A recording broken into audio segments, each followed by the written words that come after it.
Salut les filles, alors aujourd'hui je vous retrouve dans une nouvelle vidéo. Ça sera sur Back to School. Alors j'ai fait mes achats pour la rentrée et je vais vous présenter un peu tout ça et vous montrer ce que j'ai acheté et quelques conseils que j'aurai à vous donner pour votre sac. Donc on commence tout de suite. Donc je tiens à préciser que moi je fais mes courses chez Leclerc parce que c'est mon plus grand magasin proche de chez nous. Donc ensuite j'ai pris cet agenda, le même modèle que j'avais l'année dernière, enfin c'est pas le même motif mais le même modèle, donc c'est Clairefontaine. Ce que j'aime bien c'est que pour chaque jour il y a une page, certains c'est pas très pratique. Et aussi ce que j'apprécie c'est qu'ils font des petites languettes enlevées chaque fois que votre jour est terminé. Alors bon, je vous passe vite fait les produits que j'ai achetés brièvement. Pour les crayons, je prends ce genre de crayon, donc attendez, je vais vous ouvrir. Je prends toujours la même marque parce que moi je suis ballot des crayons, donc je les casse tous en fait. Et ceux-là sont en résine, donc il est pratiquement impossible de les casser. Enfin si c'est possible, mais les mines à l'intérieur ont moins tendance à se casser. Et c'est le seul genre de crayon que j'arrive à garder au moins 3 ans. Ensuite j'ai préféré prendre, donc ça c'est de la gouache. J'ai un peu triché, j'ai pas pris que les couleurs primaires. J'ai pris avec une plastique, donc j'ai pris avec une boîte comprise avec, donc du coup je pourrais plus facilement transporter les pinceaux. Je pourrais plus facilement transporter la gouache, je vais y arriver. Je trouve ça plus pratique. Ça c'est une découverte, donc franchement je suis super épatée, ça va me servir. Même beaucoup je dirais. Ce sont des petits crayons spécial compas bag. Donc vous savez c'est ceux avec les petites vis sur le côté, on met son crayon dedans et après on le ferme avec la petite vis. Et normalement moi je prenais toujours mes crayons. Ce qui fait que comme je serais comme une folle, comme une malade. Donc il y en a 3, voilà. J'ai pris une petite trousse comme ceci, donc un peu rétro avec une petite nœud là. J'ai pris une petite trousse, c'est là pour mettre mes affaires dedans. C'est que en fait j'ai plutôt tendance à avoir les clés, la carte, les mouchoirs, les tic-tac, des trucs de maquillage. Et au final je sais pas trop où mettre tout ça et ça se perd au fond de mon sac. Alors j'ai pris une petite trousse comme ceci et je mettrai tout à l'intérieur. Ensuite cette année je passe mon brevet, donc c'est pas que c'est un peu stressant pour moi, mais j'ai des difficultés dans certaines matières comme tout le monde. Et donc j'ai trouvé ces livres, donc c'est pas la même collection, donc d'abord j'ai celui-là. Donc c'est fiche brevet, donc c'est pour l'histoire des arts, ça explique tout bien les méthodes, avec des dépliants sur des œuvres, des trucs comme ça, donc c'est des petites fiches. Et ça explique tout bien sur l'histoire des arts.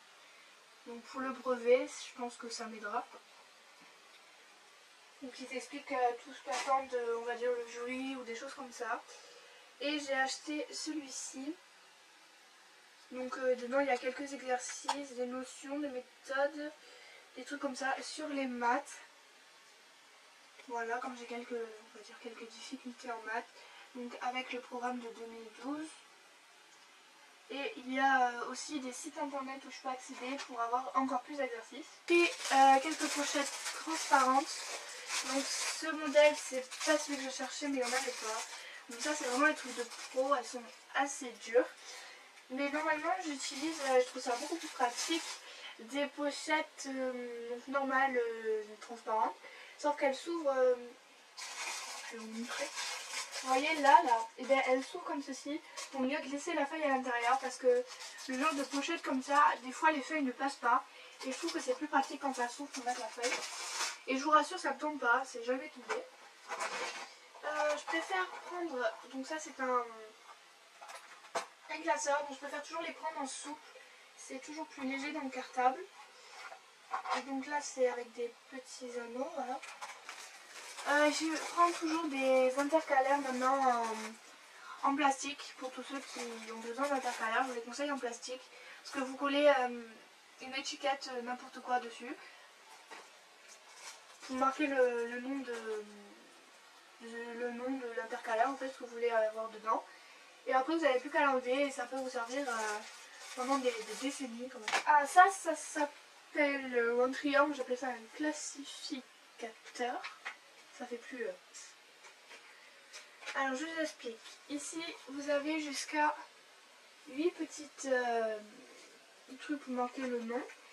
Et ce sont, en fait c'est une pochette si vous voulez, avec des petites, comme les intercalaires. Vous pouvez mettre des feuilles à l'intérieur. Donc ça je m'en servirai parce que généralement je mets des recharges de... Ça fait moins de poids. Bien sûr c'est à recharger tout au long de l'année, quand vous en avez plus vous en mettez. Et là, on pourrait penser que ça ne se ferme pas, mais pas du tout, ça se met bien comme une pochette. C'est juste qu'à l'intérieur, c'est pour classer. Et on va finir par les cahiers, donc on va en prendre deux au hasard. Voilà. Donc, alors par exemple, celui-là est vert et celui-là est bleu. Et en fait, je ne les prends pas au hasard. Donc là, c'est pas une paire, les deux premiers. Donc je ne prends pas les couleurs de cahier au hasard. J'associe à chaque fois une couleur à une matière. Parce que ça me permet plus facilement, si je suis en retard ou quand je fais mon sac, de ne pas me tromper. Donc par exemple, le vert, c'est pour l'anglais. Le rouge pour les maths. Le bleu pour la physique-chimie. Et donc le vert pour l'anglais. Donc normalement, c'est deux cahiers pour l'anglais, mais j'en avais déjà un. Bah écoutez, c'est tout pour cette vidéo. J'espère qu'elle vous aura plu, que les quelques conseils que je vous ai donnés vous ont aidé. Je connais pas toutes les astuces qu'il existe. Donc si vous aussi vous avez des astuces pour par exemple alléger le poids de votre cartable ou pour ranger les feuilles, des choses comme ça, n'hésitez pas à les laisser en commentaire. Et je vous fais plein de bisous et je vous dis à bientôt. Ciao!